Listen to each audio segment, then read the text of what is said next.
আসসালামু আলাইকুম। বাংলাদেশের যে ইতিহাস আছে, এই ইতিহাসের দিকে যদি আমরা তাকাই তাহলে দেখব যে কয়েকটা হাতে গোনা মৃত্যু আছে, যে মৃত্যুগুলো প্রত্যেকটা মানুষকে হচ্ছে যে টাচ করে। এবং আমার মনে হয় এই মৃত্যুগুলোর মধ্যে সবচেয়ে উপরের দিকে থাকবে আজকে যে ওসমান হাদির যে মৃত্যুটা ঘটেছে সেটা। আসলে এটাকে মৃত্যু বলাটা ঠিক হবে না, পৃথিবী স্বাভাবিকভাবে উনি বিদায় নিয়েছেন।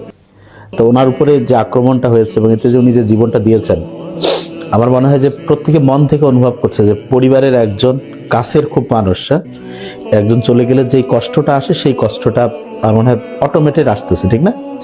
ওনার কোনো পার্টি ছিল না, ওনার কোনো টাকা ছিল না, কারোর সাথে কারো হয়তো ওনার সাথে দেখা হয়নি জীবনে, কিন্তু ওনার আজকের এই যে পৃথিবী থেকে চলে যাওয়া, এইটা হচ্ছে যে শহীদ হলে মানুষের প্রতি যে মানুষের যে একটা আন্তরিকতা তৈরি হয়, অটোমেটেড কিন্তু এই আন্তরিকতাটা মন থেকে অনুভব করতেছি আমরা।